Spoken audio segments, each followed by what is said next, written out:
All parties Hurriyat conference has said that the BJP-led Indian government has deprived the people of occupied Kashmir of all their resources. APHC leaders during a meeting in Srinagar stressed that the Kashmir dispute is not a battle for power but a struggle for freedom from India's illegal occupation.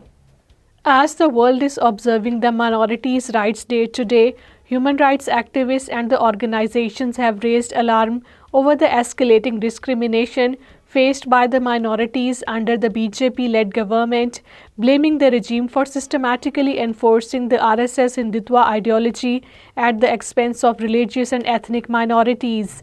Kashmir Media Service published a report highlighting the findings from various global human rights organizations in observance of the day. India and Israel have long engaged in complex geopolitical strategies, employing a blend of the hard and soft power to maintain territorial control and the shape international perspectives.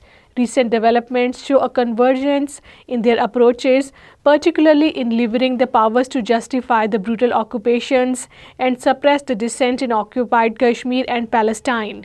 Traders took to the streets in the Patan area of the Baramulla district, protesting the prolonged and the frequent power cuts plaguing the town. The demonstration, which blocked the Srinagar-Baramulla highway, brought the traffic to standstill, causing inconvenience to the commuters.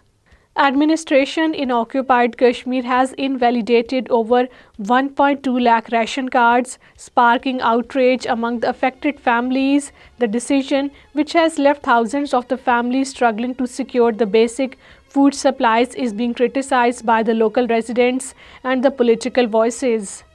Convener of the All Parties Hurriyat Conference Azad Kashmir chapter, Ghulam Mohammad Safi, has paid glowing tributes to Chaudhry Ghulam Abbas on his 57th death anniversary, lauding his role and sacrifices in the Kashmir freedom movement. Ghulam Mohammad Safi, in a statement issued in Islamabad, described Chaudhry Ghulam Abbas as a visionary leader.